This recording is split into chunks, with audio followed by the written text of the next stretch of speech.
Book Ninth, Chapter 2 of The Ambassadors, by Henry James. So far as the direct approach was concerned, Sarah had neglected him. For the week now about to end, with the civil consistency of chill, that giving him a higher idea of her social resource, threw him back on the general reflection that a woman could always be amazing. It indeed helped a little to console him that he felt sure she had for the same period also left Chad's curiosity hanging, though on the other hand, for his personal relief, Chad could at least go through the various motions, and he made them extraordinarily numerous, of seeing she had a good time. There wasn't a motion on which, in her presence, poor Strether could so much as venture, and all he could do when he was out of it was to walk over for a talk with Maria. He walked over, of course, much less than usual, but he found a special compensation in a certain half-hour during which, toward the close of a crowded, empty, expensive day, his several companions seemed to him so disposed of as to give his forms and usages a rest. He had been with them in the morning, and had nevertheless called on the Pococks in the afternoon, but their whole group, he then found, had dispersed after a fashion of which it would amuse Miss Gostrey to hear. He was sorry again, gratefully sorry she was so out of it, she who had really put him in, but she had fortunately always her appetite for news. The pure flame of the disinterested burned in her cave of treasures as a lamp in a Byzantine vault. It was just now, as happened, that for so fine a sense as hers a near view would have begun to pay. Within 3 days precisely, the situation on which he was to report had showed signs of an equilibrium. The effect of his look-in at the hotel was to confirm this appearance. If the equilibrium might only prevail! Sarah was out with Waymarsh, Mamie was out with Chad, and Jim was out alone.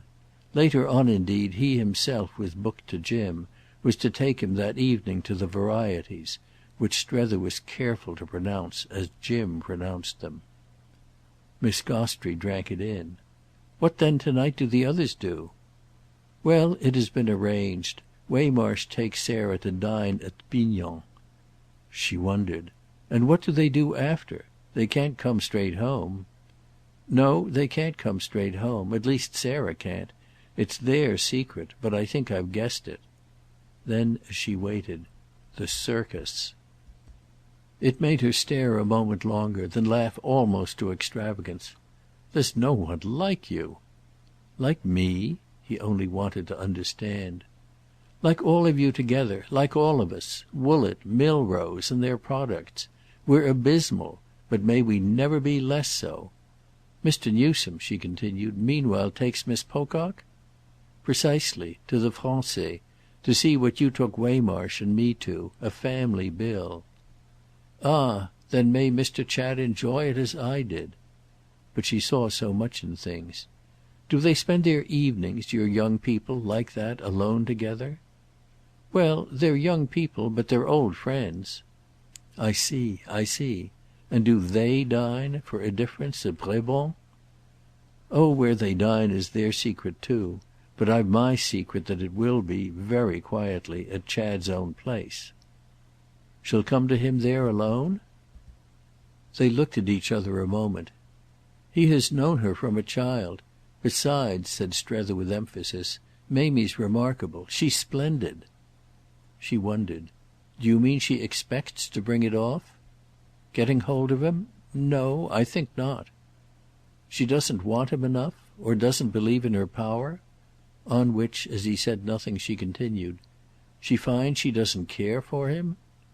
"No, I think she finds she does. But that's what I mean by so describing her. It's if she does that she's splendid. But we'll see," he wound up, "where she comes out." "You seem to show me sufficiently," Miss Gostrey laughed, "where she goes in." "But is her childhood's friend," she asked, "permitting himself recklessly to flirt with her?" "No, not that. Chad's also splendid. They're all splendid," he declared with a sudden strange sound of wistfulness and envy. "They're at least happy." "Happy?" It appeared, with their various difficulties, to surprise her. "Well, I seem to myself among them the only one who isn't." She demurred. "With your constant tribute to the ideal?" He had a laugh at this tribute to the ideal, but he explained after a moment his impression. "I mean they're living. They're rushing about. I've already had my rushing. I'm waiting." "But aren't you," she asked by way of cheer, "waiting with me?" He looked at her in all kindness. "Yes, if it weren't for that." "And you help me to wait," she said. "However," she went on, "I've really something for you that will help you to wait and which you shall have in a minute. Only there's something more I want from you first. I revel in Sarah." "So do I. If it weren't," he again amusedly sighed, "for that." "Well, you owe more to women than any man I ever saw. We do seem to keep you going. Yet Sarah, as I see her, must be great." "She is," Strether fully assented, "great. Whatever happens she won't, with these unforgettable days, have lived in vain." Miss Gostrey had a pause. "You mean she has fallen in love?"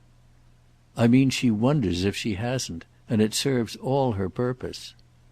"It has indeed," Maria laughed, "served women's purposes before." "Yes, for giving in. But I doubt if the idea, as an idea, has ever up to now answered so well for holding out. That's her tribute to the ideal. We each have our own. It's her romance, and it seems to me better on the whole than mine. To have it in Paris too," he explained, "on this classic ground, in this charged infectious air, with so sudden an intensity—well, it's more than she expected. She has had in short to recognise the breaking out for her of a real affinity, and with everything to enhance the drama." Miss Gostrey followed. "Jim for instance?" "Jim hugely enhances. Jim was made to enhance. And then Mr. Waymarsh. It's the crowning touch. It supplies the colour. He's positively separated." "And she herself unfortunately isn't. That supplies the colour too." Miss Gostrey was all there. "But somehow—is he in love?" Strether looked at her a long time, then looked all about the room, then came a little nearer. "Will you never tell any one in the world as long as ever you live?" "Never." It was charming.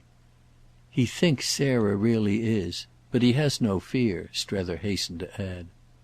"Of her being affected by it?" "Of his being. He likes it, but he knows she can hold out. He's helping her. He's floating her over by kindness." Maria rather funnily considered it. "Floating her over in champagne? The kindness of dining her, nose to nose, at the hour when all Paris is crowding to profane delights, and in the great temple, as one hears it, of pleasure?" "That's just it for both of them," Strether insisted, "and all of a supreme innocence.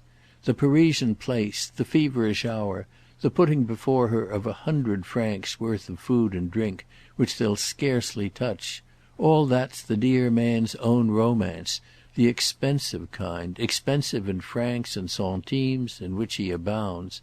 And the circus afterwards, which is cheaper but which he'll find some means of making as dear as possible, that's also his tribute to the ideal. It does for him. He'll see her through.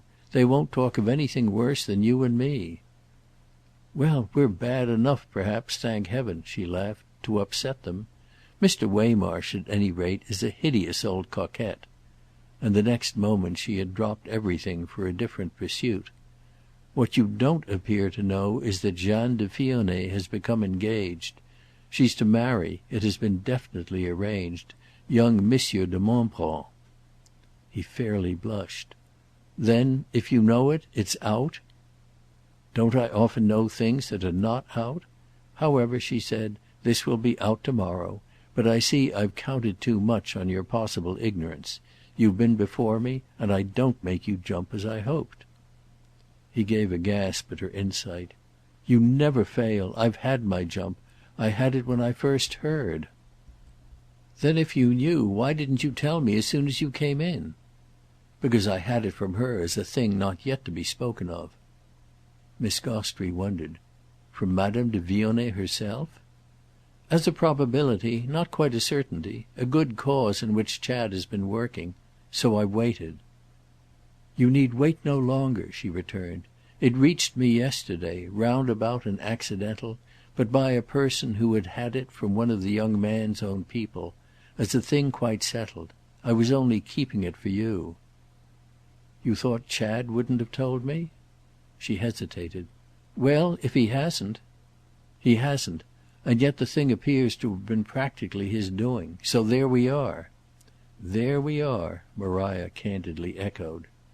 "That's why I jumped. I jumped," he continued to explain, "because it means, this disposition of the daughter, that there's now nothing else but him and the mother." "Still, it simplifies." "It simplifies," he fully concurred, "but that's precisely where we are. It marks a stage in his relation. The act is his answer to Mrs. Newsome's demonstration." "It tells," Maria asked, "the worst?" "The worst." "But is the worst what he wants Sarah to know?" "He doesn't care for Sarah." At which Miss Gostrey's eyebrows went up. "You mean she has already dished herself?" Strether took a turn about. He had thought it out again and again before this to the end, but the vista seemed each time longer. "He wants his good friend to know the best. I mean the measure of his attachment. She asked for a sign, and he thought of that one. There it is." "A concession to her jealousy?" Strether pulled up. "Yes, call it that. Make it lurid, for that makes my problem richer." "Certainly, let us have it lurid, for I quite agree with you that we want none of our problems poor. But let us also have it clear. Can he, in the midst of such a preoccupation, or on the heels of it, have seriously cared for Jeanne? Cared, I mean, as a young man at liberty would have cared?" Well, Strether had mastered it. "I think he can have thought it would be charming if he could care. It would be nicer." "Nicer than being tied up to Marie?" "Yes, than the discomfort of an attachment to a person he can never hope, short of a catastrophe, to marry.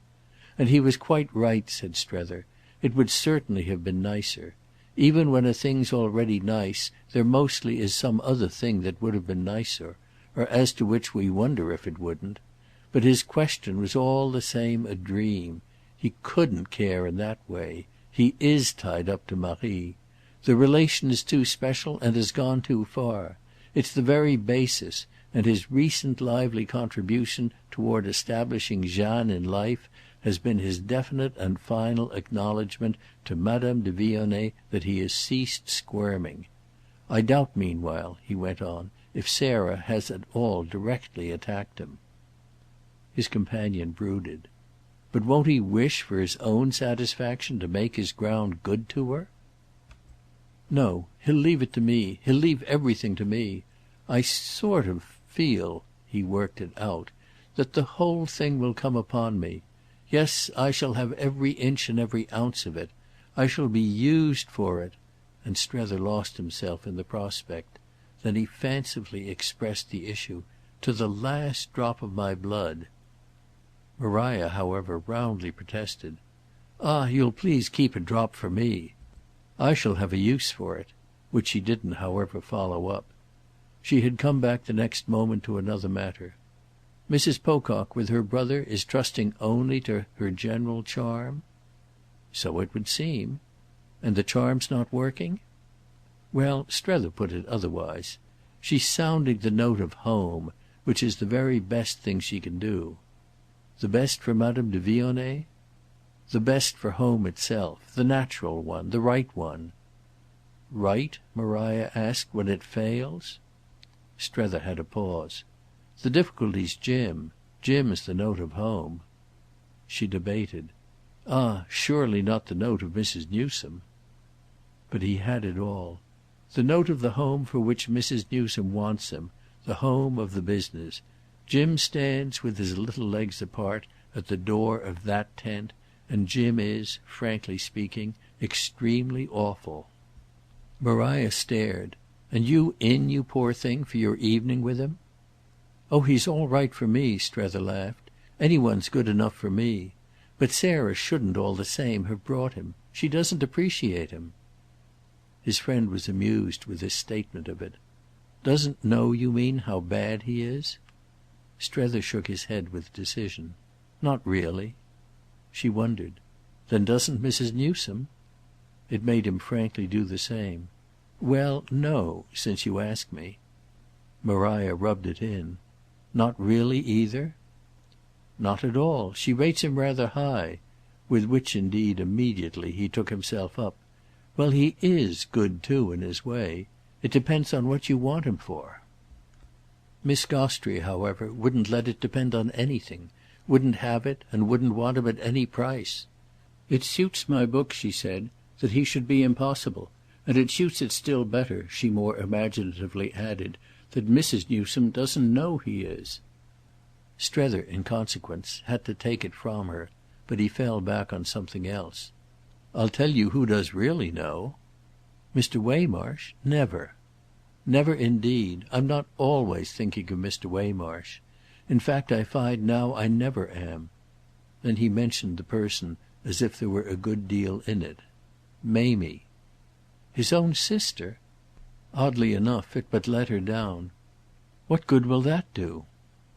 "None, perhaps. But there, as usual, we are." End of Book Ninth, Chapter 2.